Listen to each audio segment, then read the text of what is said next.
చెప్పగిన వాడు ఒక్కడే ఆ 1893లో స్వామి వివేకానంద. ఆయన వచ్చి చెప్పాడు, science, arts and religion both are inter connected.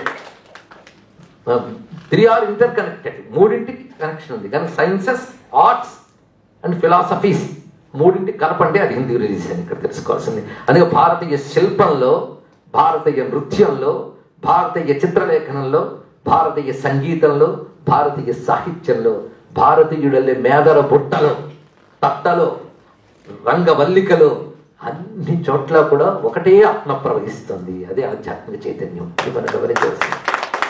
అందుకే ఈ కళ ద్వారా అక్కడికి వెళ్ళగలమయ్యా అన్నాడు. ఇక్కడ ఉదాహరణకి నాట్యంలో ముద్రలు, దీని గురించి కూడా మనం మాట్లాడదాం. ముద్ర లేకపోతే నాట్యం ఎక్కడ ఉన్నది? ముద్ర, ముద్ర అంటే ఎక్స్ప్రెషన్, చేతి ద్వారా చూపిస్తాం, ప్రధానమైనటువంటిది అది. ఆ ముద్ర, ముద్ర అనే పేరెందుకు వచ్చిందయ్యా అంటే ఒక భావాన్ని స్టాంపు లాగా మనలో ముద్రిస్తుంది అది. అందుకు ముద్ర, ఇంపాక్ట్. ఒక భావం మన లోపల ముద్రించుకుపోయేటట్టు చేస్తుంది. అక్కడ అసలు మన బతుకులో రోజు డ్యాన్స్ చేస్తాను తెలుసా? ఎన్ని ఎక్స్ప్రెషన్స్ మాట్లాడద్దు, అదొక ఎక్స్ప్రెషన్. ఓ ఇవన్నీ అభినయాలే. ఇదొక ముద్ర, అదొక ముద్ర, ఇదొక ముద్ర. ఈ ముద్రలు మనకు తెలుసు. ముద్రలు కావాలి చెప్పండి, ఇవి ముద్రలే. కానీ దానికి ఒక చక్కటి ఆర్ట్ ఫార్మ్ ఇస్తే డ్యాన్స్ అవుతుంది. ఆ ముద్రల్లో ఎన్ని రకాల ముద్రలు చూపిస్తారు. సుఖముద్ర, ఈ ముద్ర, చాలా ఉంటాయి. ఈ ముద్రలు ఎక్కడున్నాయి? ఆర్ట్లో. ఆ ముద్రలకు సంబంధించి పెద్ద శాస్త్రం, చాలా విశేషమైన అంశం. చిత్రం ఏంటంటే ఈ ముద్రలు మంత్రశాస్త్రంలో ఉన్నాయి. ఒక గొప్ప అంశం ఇక్కడ. లలితా శాస్త్రానికి రండి. దశముద్ర సమారాధ్య మనకు బాగా పరిచయం. అది గాయత్రికి 24 ముద్రలు ఉన్నాయి. గణపతికి పూజ చేస్తే 4 ముద్రలు అంట. ఆ ముద్ర గాని దేవతల దగ్గర పెట్టి ఆరాధన చేయాలండి. ఆ దేవతకి ఆ ముద్ర చూపించాలట. అంటే ఒక్క మంత్ర జపం, స్తోత్రం చాలదు, ఆ ముద్రలు కూడా చూపించాలి. అంటే వాళ్ళ ముందు ధ్యానం చేయాలి మనం. ముద్రలు చూపిస్తే దేవత సంతోషిస్తుందట. గణపతికి లడ్డుకు ముద్ర, పాశముద్ర, అంకుశ ముద్ర, ముద్రలు చూపిస్తారు. అదే నాట్యంలో గణపతి అనగానే అవి చక్కగా చూపిస్తారు. అంటే మంత్రశాస్త్రంలో దేవతని ప్రసన్నం చేసుకోవడానికి ఏది చూపిస్తున్నారో నాట్య శాస్త్రంలో అదే చూపిస్తున్నారంటే నాట్యం ఉపాసన అవునా కాదా చెప్పండి. నాట్యం మంత్రశాస్త్రం అవునా కాదా చెప్పండి. అది ఇక్కడ ముద్రనే. ఎందుకయ్యా ముద్ర అని పేరు వచ్చింది? మీరే చెప్పింది కానీ ముద్రించుకుపోతుంది కాదట. ముదం రాతి ఇది ముద్ర, ఆనందాన్ని కలిగిస్తుందట. అది చూపించగానే అబ్బా ఎక్స్ప్రెషన్ అర్థమైంది కదా, ఆ ఆనందం కలిగిస్తుంది ముద్ర. ఈ ముద్ర పట్టగానే దేవత ఆనందిస్తుంది, అందుకు ముద్ర. ఇప్పుడు పేరు వచ్చింది కదా ఇక్కడ. అలాగ ఒక్కొక్క దేవత ఉపాసనకు ఒక్కొక్క ముద్రలు ఉన్నాయి. దీన్ని బట్టి మన సంస్కృతి, హిందూ భారతీయ కళల్లో ఉన్నటువంటి ఆ దివ్యత్వాన్ని, ఆ మంత్రయంత్ర శక్తిని కూడా మనం పరిశీలించవచ్చు. ఆ ముద్రలతో ఎన్నో అభినయాలు చేయవచ్చు ఇక్కడ. అంతేకాదు కొన్ని రకాల నాట్యాలు మనం చేస్తూ ఉంటే చూస్తూ ఉన్న వాళ్ళకి తెలియకుండా సిద్ధులు కలుగుతాయండి. అది ప్రయోజనం. ఉదాహరణకి కృష్ణతత్వం మనం చూస్తున్నాం. ఆ కృష్ణతత్వాన్ని శ్రద్ధగా మనం చూడగలిగితే ఆ కృష్ణ భావ ప్రకటనలో మనకు తెలియకుండా భాగవతం పారాయణ చేసిన ఫలితం వస్తుంది. రాదు? భగవత్కథ అనుసంధానింపబడదా చూడండి ఇక్కడ. అందుకే గొప్ప మాట అంటాడు కాళిదాసు. ఆయన ఒక పెద్ద ఆర్టిస్ట్. నేను చెప్పడం కాళిదాసు డ్యాన్స్లో ఎంత ఉద్దండుడో మీకు తెలియంది కాదు. ఆ మహానుభావుడు నాట్యంపై బేస్ చేసుకుని నాటకాలు రాశాడు. నాటకం, నాట్యం, నటన, నృత్యం, నృత్యం, వీటి డెఫినేషన్స్ వాటికి. నాటకంలో ఇవన్నీ కలిసి వస్తాయి. ఆ నాటకాలన్నీ నాట్యాలే, మరి ఇంకేంటి అనుకున్నారు ఇక్కడ. ఆ నాటకంలో ఆయన ఒక చోట అంటాడు చాక్షుష క్రతువు అని మాట వేశాడు. నాట్యం అంటే ఏమిటయ్యా అంటే చాక్షుష క్రతువుట. ఏమి డెఫినేషన్ చూడండి ఇక్కడ. చాక్షుష, చక్షు, క్రతువు అంటే యజ్ఞం. నాట్యం అంటే నీ కంటితో చేసే యజ్ఞము అన్నాడు. ఎంత అద్భుతమైన మాట ఇక్కడ. ఒక నాట్యాన్ని చూడటం అంటే యజ్ఞం చేయడం, యజ్ఞం చేసేంత ఫలితం. కనుక ఒక రసానుభూతిని కలిగించాలి అంటే అద్భుతంగా నర్తించేటటువంటి కళాకారుడే మాత్రమే కాదు, అందులో ఉన్న అద్భుతాన్ని తెలియగలిగే సహృదయుడు కూడా అవసరం. దీన్ని లైక్ మైండెడ్ అంటాడు, సహృదయుడు. కనుక కళలో ఇద్దరుంటారు. కళని ప్రదర్శించేవాడు, కళని ఆస్వాదించేవాడు. సహృదయుడు నిజంగా కళ అనుపానులు తెలిసినటువంటి వారు అలాంటి సహృదయుల కోసం తపనపడతారండి. అంతేగాని మొత్తం ఆడిటోరియం ఫుల్ అయిందా, నేను ఇంకా డ్యాన్స్ చేయొచ్చా అంటే ఫుల్ అవుతుంది, ఏమీ లాభం. ఇంకా కలర్ఫుల్గా నాట్యం చేస్తుంటే చూడాలని సరదాగా కొందరు వస్తారు. కానీ ఆర్ట్ ఫారంలో ఉన్నటువంటి ఆ అద్భుతమైనటువంటి సెటిల్టీస్ అది తెలుసుకుని ఆస్వాదించేవాళ్ళు ఎఫ్యూ. వాళ్ళ కోసం నర్తకుడు ఆనందిస్తాడు, వాళ్ళని చూస్తే ఆనందిస్తాడు తెలుసుకుంటే. అదే చాలా బాగా చేశాను, నేను ఫోటోలు తీశాను, ఆ పోస్టర్ చాలా బాగుంది. అది కాదు, నిజంగా నాట్యం తెలిసిన వాళ్ళు అలాంటి ప్రశంసకి సంతోషించరండి. నేను ఎంతో తపనతో ఫలానా భావాన్ని ఫలానా ఎక్స్ప్రెషన్తో ఫలానా ముద్రతో చూపించానే, అది వాడు గ్రహించలేకపోయాడు అని బాధపడతాడు. అందుకు అలా గ్రహించగలిగే వాళ్లే కానీ ఉంటే వాళ్ళ కళ్ళు యజ్ఞం చేసినట్టే. అందుకు సహృదయుడు అని ఒక మాట వచ్చింది. సహృదయ అన్నాడు ఇక్కడ. ఈ సహృదయుడికి ఉండవలసిన దృష్టికి రసదృష్టి అని పేరు. రసము, రసము అనగా అనుభూతి. ఇది తెలుసుకోవాలి, అనుభూతి రసము అని. కనుక ఆర్ట్ ఫారంలోంచి నువ్వు రసం పట్టుకోవాలి. పండు ఉంది కానీ రసం ఆస్వాదించానే అంటే తక్కువ కొరికితే ఏం లాభం అంటే ఇక్కడ రసాన్ని ఆస్వాదించాలి. డెప్త్లో వెళితే కానీ తెలియదు. అందుకు నాట్యం కానీ, ఒక మ్యూజిక్ కానీ, ఒక పొయిట్రీ కానీ, ఎనీ ఫార్మ్ ఆఫ్ ఆర్ట్ అది మీకు చూపిస్తూ ఉన్నప్పుడు అందులో రసానుభూతిని అందుకోగలిగితే ఆ రసానుభూతికి వేదం చెప్పిన రసోవై సహా అనేటువంటి పరబ్రహ్మానుభూతికి ఇంచుమించు దగ్గరతనం ఉంది. కానీ అదే విధానం లేదండి, కొంచెం తెలుసుకోండి ఇక్కడ. దీనికి శాస్త్ర పరిభాషలో బ్రహ్మానంద సబ్రహ్మచారి అంటారు.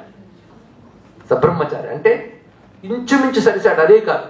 అంటే యోగి బ్రహ్మానందం పొందినప్పుడు ఏ స్థితికి వెళతాడో రసజ్ఞుడైన శ్రోత ఎవరు, అది పెట్టుకోండి. శ్రోత కానీ లేదా ప్రేక్షకుడు కానీ రసజ్ఞుడైన శ్రోత, రసజ్ఞుడైన కళాకారుడు. వాళ్ళు ఉభయులు ప్రదర్శిస్తూ వాళ్ళు, దర్శిస్తూ వీళ్ళు, ఉభయులు కూడా ఎక్స్టసీ దానికి చేరగలిగితే ఒక యోగి సమాధి స్థితికి వెళ్ళిన స్థితి వస్తుంది అప్పుడు ఆ టైంలో. అలాంటి వాడు ఒక్కడు దొరికినా చాలా భాగ్యమే. వాడు మాత్రమే ఆ కావ్యాన్ని కానీ, ఆ నాట్యాన్ని కానీ, ఆ సంగీతాన్ని కానీ కరెక్ట్గా ఆస్వాదించిన వాడు అవుతాడ. మిగిలిన వాడు ఎంటర్టైన్మెంట్ అంతే, వాళ్ళకి ఏం లేదు, ఇంకేం తెలియదు ఇక్కడ. కానీ అసలు అది అందుకునే వాళ్ళు రసజ్ఞులు, వాళ్ళు ఒక్కరు. అలాంటి రసజ్ఞత ఉండాలంటే అమ్మవారు కూర్చోవాలండి. అలాంటి హృదయం ఉంటే గానీ వాళ్ళకి తెలియదు. ఎందుకంటే నిజమైన రసజ్ఞురాలు ఎవరంటే అమ్మవారి కళానిధి కావ్య కళ రసజ్ఞ రససేవధి. అందుకే మా త్యాగరాజ స్వామి వారు, మా కాళిదాసు, మా అన్నమయ్య, మా మీరాబాయి వీళ్ళందరూ ఏమనుకున్నారంటే ఈ జనాలుగా రసస్థితి ఉందో లేదో తెలియదు, వాళ్ళని అక్కడ తీసుకెళ్ళడానికి నేను నానా ఫీట్స్ చేయాలి. కనుక నిజమైన రసజ్ఞుడు ఆ భగవంతుడు ఒక్కడే కనుక, స్వామి నా సంగీతం నీకోసమే, నా నాట్యం నీకోసమే, నీకంటే రసజ్ఞులు ఎవరున్నారు, రసజ్ఞ రససేవది. ఇంత గొప్ప మాట చూడండి. అందుకు భగవంతుడిగా చెప్పుకున్నారు వాళ్ళు రసజ్ఞులు. అందుకే రాముడికి కృష్ణుడికి వాళ్ళు చెప్పుకున్నారు. ఇక్కడ పరమాత్మకు అంకితం చేశారు, ఆయన పెద్ద రసజ్ఞుడు. అలా పరమాత్మకు అంకితం చేశారు కనుక అవి మనల్ని ఆనందింపజేస్తున్నాయి. ఎవడి కళ భగవద్ అంకితం అవుతుందో ఆ కళ ప్రపంచాన్ని ఆనందింపజేయగలదు, బాగు చేయగలదు తెలుసుకోండి. అందుకని ప్రపంచం కోసం చేసేవాడికి ఆ ప్రపంచం మెప్పు ఇలా ఉంటే అలా పోతుంది. కానీ భగవంతుడి కోసం చేసిన వాడిదే మిగులుతుంది.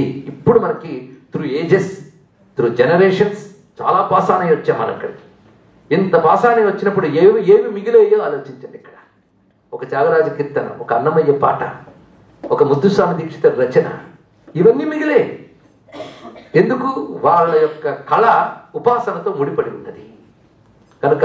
భగవంతునితో ముడిపడి ఉన్న కళకి శక్తి ఉంటుంది, అది కాలం మీద జీవిస్తుంది. అది ఒకటి.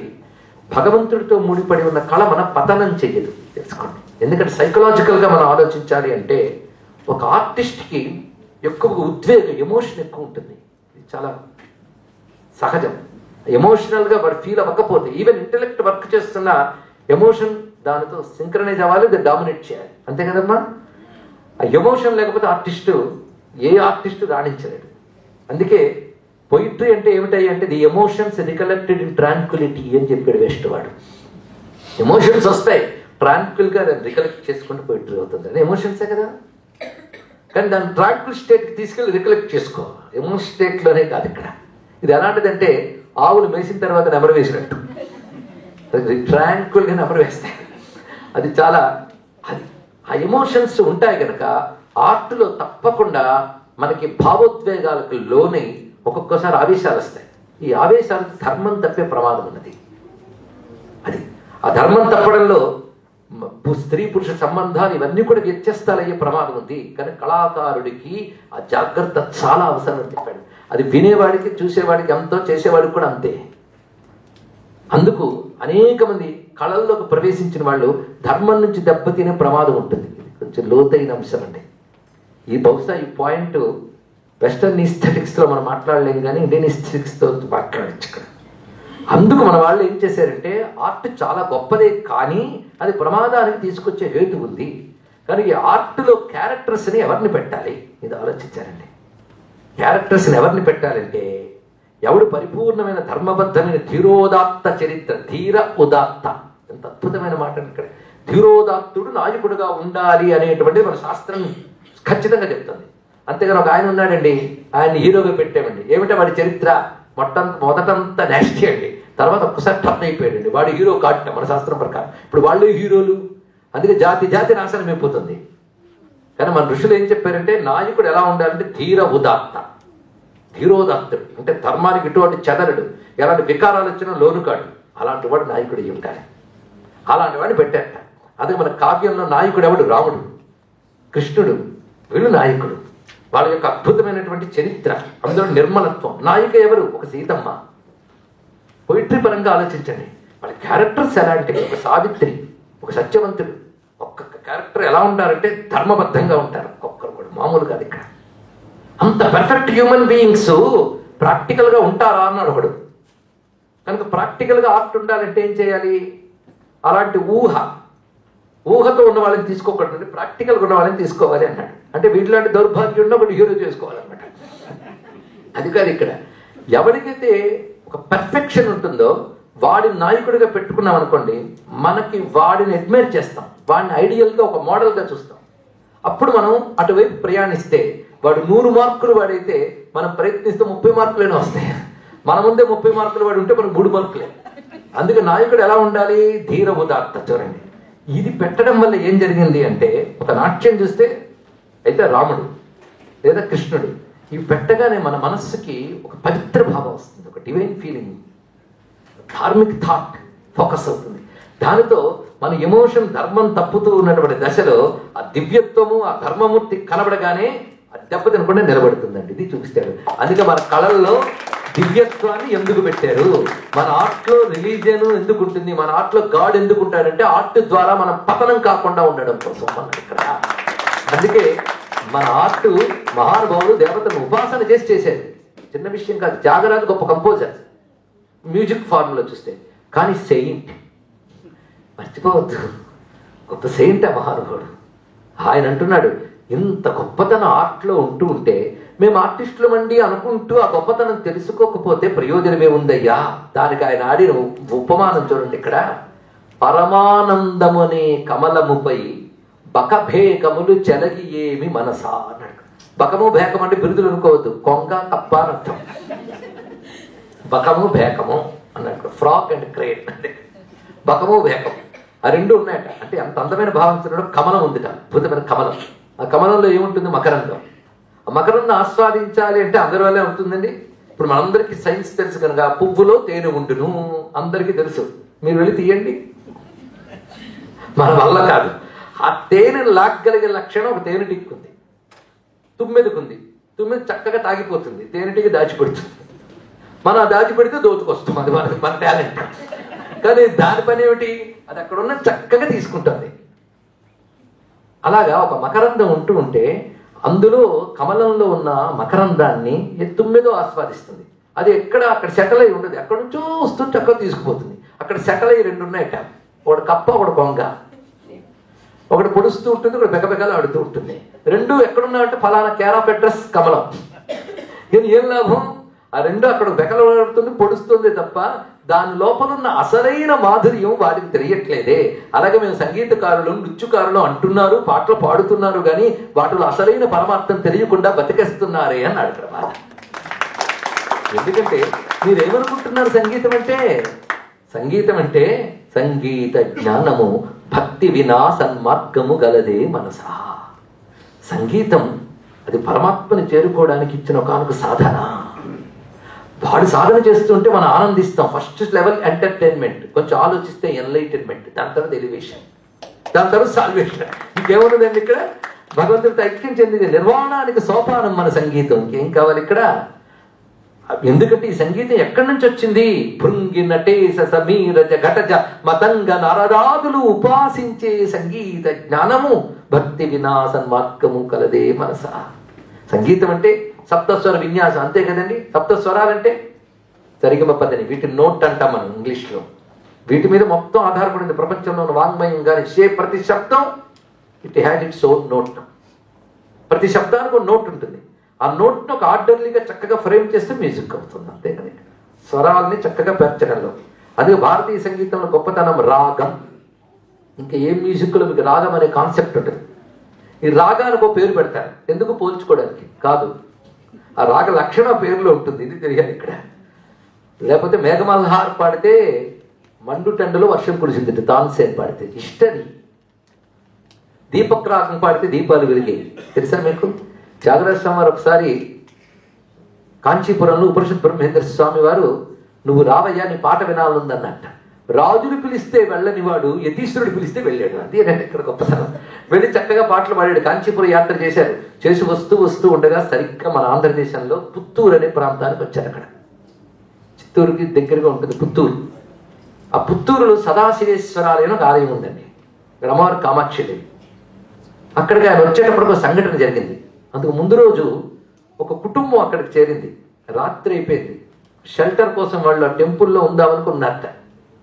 అనుకుని తలుపు వేస్తుంది బయట. తలుపు కొట్టారు. లోపల పూజారులు వాళ్ళు క్వార్టర్స్ ఉంటాయి కదా అని తలుపు కొట్టారు. ఎవరు తలుపు తీయలే. గోడ చిన్నగానే ఉంది. అప్పుడు ఆయన అన్నాడు, భర్త మీరు ఇక్కడే ఉండండి, నేను లోపలికి వెళ్ళి వాళ్ళని పిలుచుకొచ్చి తలుపు తీస్తాను. గోడ దూకేట. ఆయన ఎక్కడ దూకాడు, అక్కడ సరిగ్గా నుయ్యి ఉందండి. అందులో పడిపోయాడు ఆయన. దభీమని శబ్దం వినబడింది. ఆ శబ్దానికి లోపల వాళ్ళు లేచారు. వాళ్ళు తలుపులు తీశారు.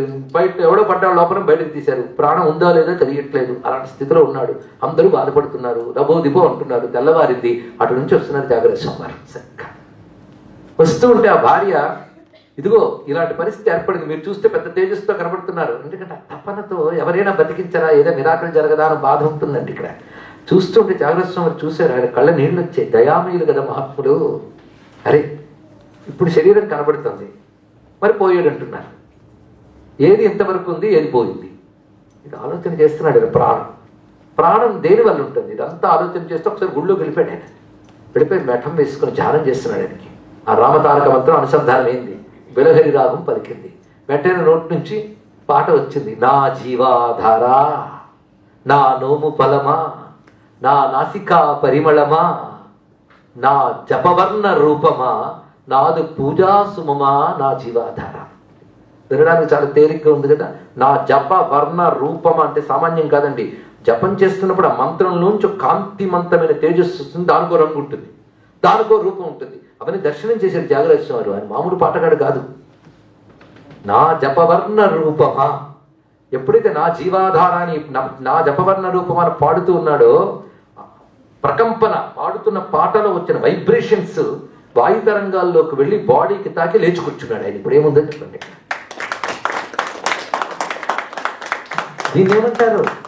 మహానుభావుడు ముత్తుస్వామి దీక్షితుల వారు కాశీక్షేత్రంలో గురువు దగ్గర సాధన చేసి మొత్తం శ్రీ విద్యలో పండిపోయాడు. అప్పటికే సంగీతంలో వద్దండి, సందేహం లేదు.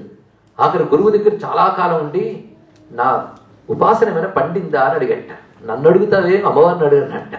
ఎప్పుడు అడగాలి? నువ్వు గంగా స్నానానికి వెళ్తావుగా, అప్పుడు అడగన్నట్ట. పొద్దున 3:30, 4కి గంగా స్నానానికి వెళ్ళి గంగలో స్నానం చేస్తుంటే చేతికి తగిలిందిట. తీసి చూస్తే వీణ.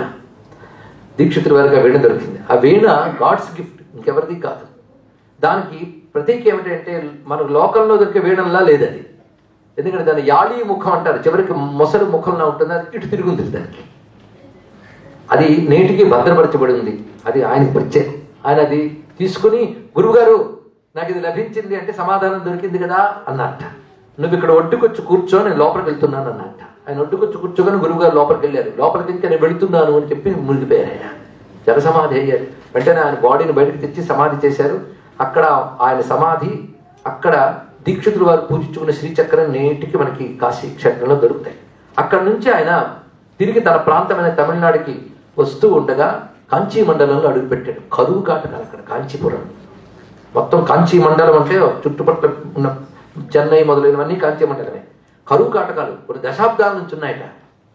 అలాంటప్పుడు ఆయన అక్కడ నిలబడి ఆనందామృతకర్షిణి అమృతవర్షిణి హరాది పూజితే శివ భవాని సలిలం వర్షయ వర్షయ కీర్తించాడు. ఇది సరిగ్గా శ్రీ విద్యలో అమృతేశ్వరి విద్యలో అమృతం వర్షయ మంత్రాన్ని తీసుకొచ్చి అమృత వర్షిణి రాగంలో పెట్టగానే హఠాత్తుగా కుంభవృష్టి కురిసి మరి కరువు లేదు. ఇప్పుడు ఏం చెప్తారు చెప్పండి. వాళ్ళకున్నటువంటి దివ్యత్వం అనేది ఉంటుంది. ఇది ఎవరికి సిద్ధిస్తుంది అంటే మంచి పాటగాళ్ళకి కాదు, ఒక ఆయన ఈ మధ్య చెప్తున్నాడు నేను త్యాగరాజు కంటే గ్రేట్ అని. తెలుసా? ఎందుకంటే త్యాగరాజు ఇన్ని రాగాలు రాస్తే నేను దాని మీద మరొక 4 రాగాలు చేశాను. కనుక వాళ్ళందరూ సంగీత విద్వాంసులు అవుతారుగా, నాద బ్రహ్మలు కాదు. అది అవ్వాలి అంటే స్వరాన్ని దేవతగా, అక్షరాన్ని దేవతగా ఉపాసించగలగాలండి. అలాంటి వాళ్ళు కళ యొక్క పరమార్థాన్ని పొందగలరు. కనుక కళ ఒక విద్యా ప్రదర్శనగా కాకుండా అది భగవత్ స్వరూపంగా చూడటమే పరమార్థం. అది చూసినప్పుడు ఆ కళ తనకు తాను పర్ఫెక్ట్ ఫార్మ్ పరిపూర్ణం అవుతుంది. చిట్ట చివరికి మనం భగవంతుడితో అనుసంధానం చేయగలదు. ఆ కారణం చేతనే త్యాగరాజ స్వామి వారి దృష్టిలో సప్తస్వరాలు నోట్స్ కావు, దేవతలు. ఇంకొక రహస్యం ఏంటంటే ఆదివారం నుంచి శనివారం వరకు ఒక్కొక్క రోజుకు ఒక్కొక్క గ్రహం అధిపతి కదా. 7 గ్రహాలు మెయిన్, మిగిలిన 2 ఛాయాగ్రహాలు. 7 గ్రహాలు ప్రతివాడికి నవగ్రహ బాధలు ఇవన్నీ ఉన్నాయి. ఎంత నమ్మినా నమ్మకపోయినా శని బాధ ఉందంటే తైలాభిషేకం చేసుకోక తప్పదు. నాస్తికుడైనా ఎవరికి కనబడకుండా చేస్తాడు, ఇది వేరే విషయం. ఒక ఆయన పాపం ఆ రోజుల్లో ఒక నాస్తికుడు తన ఇంటికి మంచిది వస్తుందని పైన ఒక పొలగుమ్ముడికాయ గుర్రపు నాడ అతికించంట. తన నాస్తిక ఫ్రెండ్ లోపలికి వెళ్తున్నాడు, ఇద్దరు కలిసి లోపలికి వెళ్తాను. ఇదేంటి నీకు ఇవన్నీ నమ్మకాలు ఉన్నాయా, నువ్వు నాస్తికుడు అనుకున్నాను, ఇవన్నీ ఎందుకు పెట్టావంటే ఇవి నమ్మకపోయినా ఫలిస్తాయని చెప్పారు, అందుకే పెట్టాను. ఇలా ఉంటుంది నాస్తికుడు తెలియదు. ఇవి ఉంటూ ఉంటాయండి, వేరే విషయం. మొత్తానికి 7 గ్రహాలు 7 రోజులు అయ్యాయి కదా. 7 రోజులు 7 స్వరాలు. మీరు ఆలోచించండి. ఊరికినే పెట్టలేదు ఆ పేర్లు. సండే అని ఎందుకు పెట్టారు మీరు చెప్పలేరు, కానీ భానువారం ఎందుకు పేరు పెట్టారో నేను చెప్తా. సూర్యుడు ఉదయించిన సమయంలో సూర్య హోరం ఉంటే ఆదివారం, చంద్రహోరం ఉంటే సోమవారం. ఇట్స్ కేవలం ఒక మ్యాథమెటికల్ కాల్కులేషన్, అందుకంటే ఫెయిత్ బిలీఫ్ కాదండి ఇక్కడ. అది భారతీయుడు యుగాల క్రితం ఆదివారం శనివారం రవివారం నుంచి పెడితే తర్వాత ప్రపంచం మొత్తం సన్ మన్ మూన్ చేస్తున్నాడు. అప్పుడైనా ఆలోచించొద్దు. వీటికున్న లింక్ చూద్దాం. ఈ 7ంటికి మనలో మూలాధారం నుంచి సహస్రారం వరకు 7 స్థానాలు అనుబంధం. ఏమిటో ఆశ్చర్యం. మన శరీరంలో 7 ధాతువులు ఉంటాయి. మాంసము, రక్తము, ఎముక, వీటికి మళ్ళీ సంబంధం అంట. ఈ 7ంటికి 7 స్వరాలకి మళ్ళీ సంబంధం అంట. ఆశ్చర్యం కాదు? ఇవన్నీ చూస్తే సప్తాస్వర ధవారూఢం. నమస్కారం. 7 గుర్రాలు వచ్చాయి, 7 స్వరాలు వచ్చాయి. ఏ రోజున ఏ స్వరం జపం చేయాలి, ఆ స్వరానికి దేవత ఎవరు, ఆ దేవతకి నైవేద్యం ఏమిటి, ఆ స్వరాన్ని ఎలా ఉపాసన చేయాలో అది నాదోపాసన అంటే అర్థం అండి. రోజు పాటలు పాడిస్తే నాదోపాసన కాదు, ఇది తెలుసుకోండి. అలా ఒక్కొక్క స్వరాన్ని చేస్తే ఆ స్వరాల యొక్క స్థానం మన శరీరంలో ఎక్కడ ఉందో తెలుసుకోగలిగితే ఆ స్వర సంచారంతో మన శరీరంలో ఒకనొక అద్భుతమైనటువంటి నాద ప్రకంపన ఏర్పడి మన లోపల ఉన్న పరానాదమైన పరాశక్తిని చూడగలం. ఇది నాద యోగం. నాద యోగం ఇక్కడ అది ఎలా జరుగుతుందయ్యా అంటే మా త్యాగయ్యని అడగండి. మ్యూజిక్ లో ఆయన్ని చెప్పాలి కానీ మూలాధారజ నాద మెరుగుటే ముదమగు మోక్షమురా అని చెప్తూ ప్రాణానల సంయోగముచే ప్రణవనాదము సప్తస్వరములై పరగే. సైన్స్ ఆఫ్ మ్యూజిక్ రచించిన మహానుభావుడు అని ఒక్కడేనండి. ప్రాణ అనల అంటే ఒక సౌండ్ ఎలా వస్తుందో మనకు సైన్స్ చెప్తుంది చూడండి. ప్రాణ అనల, ప్రాణ అంటే వాయు, అనల అంటే ఫైర్. ఈ రెండింటి యొక్క కలయిక వల్ల శబ్దం పుడుతుందట. ఆ శబ్దము 7 స్వరములుగా వస్తుంది, 7 నోట్స్తో మన నుంచి పలుకుతుందట. అది ప్రధానమైనది ఇక్కడ. 7 స్వరాలు యొక్క స్థానములు మన శరీరంలో ఉన్నాయి. అందుకే 7 స్వరాలు శబ్దాలు మాత్రమే కాదు, వాటికి అధిదేవతలు ఉన్నారు. అక్షరాలకు అధిదేవతలు ఉన్నారు, స్వరాలకు అధిదేవతలు ఉన్నారు. మాకు కనబడలేదంటే మనకు కనబడితే వాళ్ళు దేవతలు కాదు, వాళ్ళు మనలాంటి వాళ్ళు అవుతారు. దానిలో ఉన్నటువంటి చూడాలి అంటే అయ్యా ఈ పండు మీద ఉన్న ఒక సూక్ష్మ శక్తిని చూడాలంటే మీకు ఒక మిషన్ కావాలా లేదా? అది స్వరానుకున్న దేవతను చూడాలంటే దానికి దృష్టి కావాలి. ఆ విజన్ వేరు. వాళ్ళు చూసే ఋషులు మనకు వర్ణించారు. శోభిల్లు సప్తస్వర సుందరుల భజింపవే మనస. జాగ్రత్త కీర్తన. వాళ్ళు ఎక్కడున్నారంటే నాభి హృత్ కంఠ రసన నాసాదుల యందు శోభిల్లు సప్తస్వర సుందరుల భజింపవే మనస. ధరరుక్సామాదులలో వర గాయత్రి హృదయమున శోభిల్లు సప్తస్వర సుందరుల భజింపవే. ఎందుకు చెప్పాడు? గాయత్రి మంత్రాన్ని మీరు తీసుకుంటే దాని 7 స్వర స్థానాలు ఎక్కడున్నాయో చెప్పచ్చు, అది వేరే సైన్స్. అంటే గాయత్రికి 7 స్వరాలకి సంగీతానికి వేదానికి లింక్ ఉందంటే మన సంగీతం గాయత్రి, సంగీత ఉపాసన గాయత్రి ఉపాసన. ఏం చెప్తారు? ఒకదానికొక అనుబంధం. అది ఎవరు చెప్పగలరు? ఉపాసించి సిద్ధి పొందిన త్యాగయ్య చెప్పగలరు. అందుకే ఆ మహానుభావుడు ఒక పాట పాడితే దేవత వస్తుంది. ఆయన పల్లకీలో వెళ్తుంటే వెనక దొంగలు రాళ్ళు వేసారంట. ఎందుకే రాళ్ళు వేస్తున్నారంటే ఎవరో మీరు కూర్చున్న పలుపు కింద డబ్బు పెట్టారండి అన్నారు శిష్యుడు. ఎవడు పెట్టమన్నాడు? మీ ఇంట్లో రామకైంకర్యం కోసం పెట్టారండి అని. రాముడిదిగా రాముడే కాపాడుకుంటాడన్నట్ట. వెంటనే పాట పాడడం మొదలు పెట్టాడు. రాముడు కాపాడుతాడట. రఘువీర రణధీర రార రాజకుమార, ఇది కీర్తన. హుస్సేన్ రాగం. హుస్సేన్ రాగం లక్షణం శౌర్యం. ఒక్కొక్క రాగానికి ఒక భావం ఉంటుంది. శౌర్య రాగం అంటే వేళ కనబడుతుంది, శౌర్య రాగం. దాన్ని ఆయన పాడుతున్నాడు. పాడుతూ ఉంటే చిత్రం ఏంటంటే దొంగలు రాలేదుట, వాళ్ళకి చక్కగా వచ్చేసింది. కావేరీ నది ఒడ్డుకొచ్చి పొద్దున కూడా ఆయన స్నానం చేసుకుని మొత్తం మీద దొంగల బాధ తప్పిందిరా అంటే దొంగలు వచ్చి కాళ్ళ మీద పడ్డారట. మేము రాళ్ళు వేస్తూ ఉంటే మీరు ఏదో పాట పాడారు. పాట పాడగానే మాకిద్దరు కనబడ్డారు, మంచి రాజకుమారులు, చక్కగా ధనుపాడాలు పట్టి నిలబడ్డారు. వాళ్ళని చూస్తే మాకు రాళ్ళేసి బుద్ధిపోయింది అన్నారు. చూసారా, రాముడిని తలుచుకుంటే రాళ్ళేసి బుద్ధిపోతుంది, తెలుసుకుంటే చాలు. రాముడు కనుక రాళ్ళేసి బుద్ధిపోయింది అని మమ్మల్ని క్షమించవయ్యా అన్నాడు. క్షమించని పో అన్నాడు. క్షమించమని అడగడానికి దూరం రావాలా అని అంటాడు. ఇదేంటి అంటే అప్పుడు నువ్వు పాడితే కనబడ్డారు, కొంచెం గెలిపారు, మరొకసారి పిల్లలు చూసి వెళ్ళిపోతాను. ఏడ్చేటండి జాగ్రత్త, పాడింది నేను, కనిపించింది మీ కాదు. చాలా బాధ. తర్వాత ఇప్పుడు అడుగుంటాడు, రామా ఎందుకు కనబడలేదని. నువ్వు పాట పాడుతున్నప్పుడు నీ మనస్సులో నేను ఉన్నానుగా, కనబడితే ఎలా కట్టాడు ఆయన అక్కడ. అలాగా సంగీతంతో వాళ్ళు నిలబెట్టారు. అందులో రఘువీర రణధీర చూడండి, ఇక్కడ రా రా అగ్ని బీజం. ఇది తెలియదు, ఊరికి అక్షరాలకి శక్తులు ఉంటాయి, అది తెలుసుకోవాలి. రా మా అన్నాం అనుకోండి, మా చంద్రబీజం.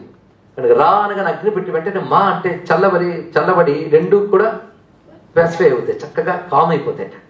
మా పెడితే సౌమ్యం అయిపోతుంది, అందుకే అగ్ని ఉంటుంది, సౌమ్యత ఉంటుంది, రామ హాయిగా ఉంటుంది మనకి.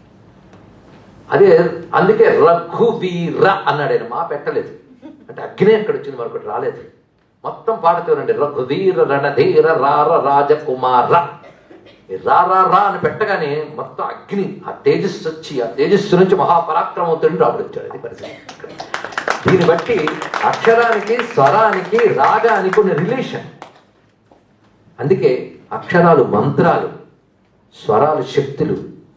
ఏ శక్తితో ఏ అక్షరాన్ని పలికితే ఏ మంత్రం అవుతుందో తెలియగలగాలి.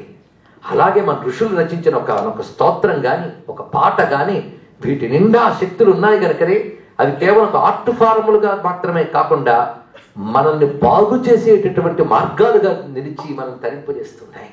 ఇలా వెతికితే సంగీతం కానీ సాహిత్యం కానీ ఏమిటి, అయ్యో ఇంత సాహిత్యం, భాగవతం, నవరసాలు ఉన్నాయి లేవు. అందులో వీరత్వం ఎంత కనబడుతుంది, హాస్యం ఎంత కనబడుతుంది, శృంగారం ఎంత కనబడుతుంది.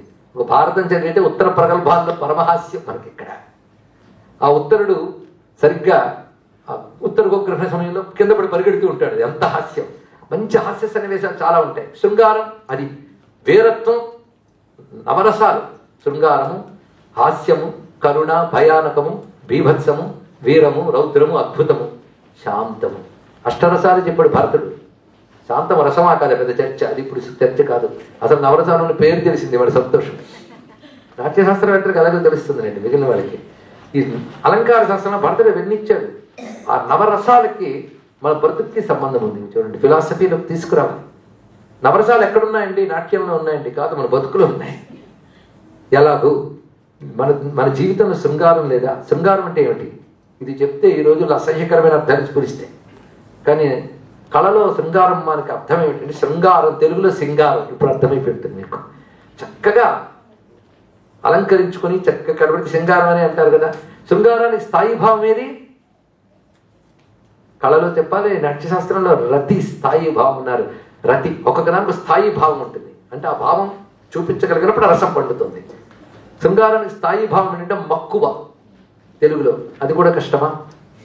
మక్కువ అర్థమైంది కదా. మక్కువ చూపించాలండి, అప్పుడు శృంగార భావం కలుగుతుంది. ఆ మక్కువని, ఒకరిపై ఉన్న మక్కువను చూపిస్తే శృంగారసం పడుతుందట. అందుకే శృంగారసం ఇంకా అర్థం చేసుకోండి. అన్నమయ్య ఒక లాలిపాట రాశాడు, జోచ్యుతానంద జోజో ముకుంద. చిట్ట చివరికి రండి, హంగుగా తాళ్లపా కన్నయ్య చాలా శృంగార పదముగా చెప్పని జ్వాల. అంటే అమ్మ లాలిపాట శృంగారంట. అంటే మనం అనుకున్న శృంగారానికి, శాస్త్రంలో శృంగారానికి అర్థం మారిపోయింది. ఇప్పుడు నీచత్వానికి కళలు పేర్లు పెడుతున్నారు. అది ఇది కేవలం నీచ జుగుప్సమైనటువంటి ప్రక్రియ తప్ప వీటి కళ పేరే కూడదండి. అలాంటి అసహ్యకరమైన పనులు చేస్తూ వీటికి మనం కళ పేరు పెట్టి శృంగారం అనే పదాలని అపభ్రంశం చేసేస్తున్నాం. శృంగారం మన జీవితంలో లేదా? మనం ఒకరి మీద మక్కువగా తల్లి పిల్లాడిని అలంకరించి బుగ్గ చుక్క పెట్టి ముద్దు పెట్టుకుంటే శృంగారమే, కామవికారం కాదు. అది మక్కువని, ప్రేమను చూపించాం. ఇక హాస్యమా? అది ఉంటుంది. బీభత్స భయానకాలు అవి ఉంటాయి, జీవితంలో ఎన్ని ఉంటాయి. కానీ ఇవన్నీ మనం కేవలం అనుభవిస్తున్నామే కానీ కళగా చూడట్లేదు. ఇక్కడ చూడండి, ఇక్కడ వీటిని కళగా చూడగలిగితే నాట్యంలో కళలు ఉంటాయిగా. మన బతుకులో ఉన్నటువంటి ఈ నవరసాలు నాట్యంలో కళలైతే నాట్యం ఎవరు? నటరాజు మనలో చేస్తున్న నాట్యమే మన బతుకులో అనుభవాలుగా కళలుగా కనబడుతున్నాయి. మన బతుకే నాట్యంగా కనబడుతుంది. పరిశీలించండి, అలా దర్శించమన్నాడు. అందుకే నవరసాలు, ఈ నవరసాలు పట్టుకోవయ్యే, ఇది తప్ప ప్రపంచం లేదు. ఈ నవరసాలు అనుభవించాలంటే ఏముండాలండి? మీరు తొందరగా ముగించాలి. నవరసాలు అనుభవించాలంటే ఏముండాలి? ముందు చైతన్యం ఉండాలి. చైతన్యం లేకపోతే నవరసాలు లేవు. కనుక బేసిక్గా ఉన్నది చైతన్యం. ఈ చైతన్యం నుంచి నవరసాలు వచ్చాయి. నవరసాలు చైతన్యం లేకపోతే, లోపల కాన్షియస్నెస్ అనేది లేకపోతే ఏ రసము, ఏ ఎక్స్ప్రెషన్, ఏ ఫీలింగ్, ఎక్స్పీరియన్స్ లేదుగా మనకి. పైకి కాన్షియస్నెస్ ప్రతి రసంలో ఉందా లేదా? రసంలో కాన్షియస్నెస్ ఉంది. కాన్షియస్నెస్ లేకపోతే రసం లేదు. పైగా రసాలు లేకపోయినా కాన్షియస్నెస్ ఉంటుంది. అల్టిమేట్ స్టేట్ అది. ఆ కాన్షియస్నెస్ ఒకసారి అర్థం చేసుకుంటే అది సత్ చిత్, అది శాంతం, అది దాని స్టేట్, అసలు స్టేట్ అది. దాని నుంచి వచ్చే వైబ్రేషన్స్, ఈ వైబ్రేషన్సే బతుకుతాం. ఒకప్పుడు నవ్వుతాం, హాస్యరసం, ఏడుస్తాం, కరుణరసం, ఒక దాని మీద ఆసక్తి చూపిస్తాం, శృంగారం, భయపెడతాం, బీభత్సం, భయపడతాం, భయానకం. అవునా లేదా? కోపంగా చూస్తాం, ఎవడు పడితే వాడి మీద, అంతే, లేకపోతే లేదు. రౌద్రరసం, అవునా లేదా? మార్కులు ఫస్ట్ ర్యాంక్ వచ్చింది మిగిలిన వాళ్ళకంటే, అబ్బా వీరరసం. బతుకులు ఉన్నాయో చెప్పండి. ఇక్కడ ఈ నవరసాలు ఏ చైతన్యం వల్ల ఉన్నాయో ఒక్కసారి తెలుసుకో. ఆ చైతన్యము నవరసాల్లో వ్యాపించింది. అందుకు ఒక్కొక్క ఆవరణలో ఒక్కొక్క రసం చూస్తూ, నవావరణంలో నవరసాలు చూస్తూ, ఈ నవావరణ నవరస స్వరూపణే శృంగార రస సంపూర్ణ. శృంగార రస సంపూర్ణ అంటే అమ్మవారు ఎవరు? శృంగార రసం యొక్క సంపూర్ణ. అంటే ఎంత అందమైన వారు చెప్పారు. చక్కటి అలంకారం, మక్కువ. అమ్మవారికి మక్కువటండి ఎవరిపైన? తల్లికి పిల్లల మీద, ప్రపంచం మీద. అందుకే శృంగార రస అమ్మవారిలో సంపూర్ణంగా ఉంది. ఇదొక భావం. అంతేకాదు, శృంగ అర రస సంపూర్ణ. చూడండి, ఇక్కడ శృంగములు అంటే కొమ్ములు, అరలు అంటే సర్కిల్స్, కొమ్ములు అంటే త్రికోణాలు, అరలు అంటే సర్కిల్స్. ఈ త్రికోణాలు, సర్కిల్స్ ఎక్కడున్నాయి? శ్రీచక్రంగా. ఎన్నున్నాయి మొత్తం కలుపుకుని? రస సంఖ్య రసాలన్నీ 9. కానీ శృంగములు అరలు కలిపి 9. కానీ శృంగ అర అంటే ట్రయాంగిల్స్, సర్కిల్స్ కలిపి 9. ఈ 9తో కూడిన శ్రీచక్రం నీ స్వరూపమమ్మ. అది శృంగార సంపూర్ణ. ఇలా మనం పరిశీలిస్తూ ఉంటే ఎన్ని ముచ్చట్లు చెప్పచ్చు, సమయం సరిపోతుందా? కానీ ఎక్కడో దగ్గర ఆపాలి కనుక శృంగార సంపూర్ణ దగ్గరే ఆపుదాం. మొత్తం నవరసాలే జీవితం, నవరసాలే ప్రపంచం, నవరసాలే నాట్యం, నవరసాలే సంగీతం, నవరసాలే సాహిత్యం, నవరసాలే కళలు. ఈ నవరసాలు ఏకరసమైన శాంతమైనటువంటి పరాశక్తి యొక్క రూపములు. ఆవిడ అసలు రసం శాంతం. ఆవిడ లోకం కోసం చూపించే లీలలు మిగిలిన 8. కనుక 8 దాటి 9వ బిందువుకి వెళితే కేవలం శాంతమే ఉందయ్యా.